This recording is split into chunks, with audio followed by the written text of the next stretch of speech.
finir dévasté de par la colère qu'Allah. Le très savant, l'omniscient, sur les grands traîtres sa colère s'abattra. Ils sauront pourquoi son nom est éternel. Si vous voulez détruire, commencez par les murs qui séparent les enfants. Puis finissez en avec les querelles entre les parents. Aujourd'hui Allah cristallise les ingrats. Barrière est placée devant et derrière eux ils sont confinés. Allah n'est-il pas l'infiniment connaisseur, le plein de douceur? Ne savez-vous pas qu'Allah détient le châtiment et qui le retient? Celui dont le savoir sert à toute chose, celui qui garde en compte, le novateur, celui qui a créé toutes choses et les informer sans exemple précédent. Ne vous abandonnez pas en ce monde et ce qu'il y a en son sein. La mort avec certitude causera notre fin, impassible celle de ce monde. L'homme divertit son âme tandis que le temps le tue. L'âme s'ouvre à cela tandis que la mort lui met un terme. Cette imperfection de la morale est purificatrice. La douceur est ce qui demeure à travers tout combat pour la paix. Ne prenez pas les devants pour désobéir à Allah. Œuvrez pour la demeure de l'au-delà, pour la satisfaction d'Allah.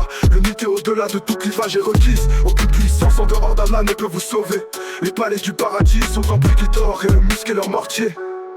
Qui en dehors des pernicieux désespèrent du paradis.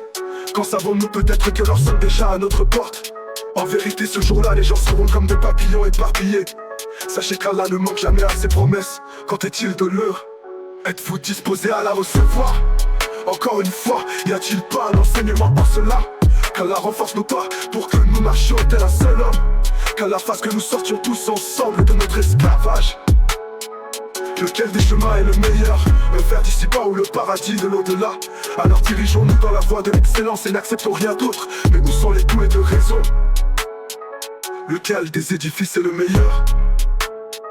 Celui de la paix ou celui de la guerre?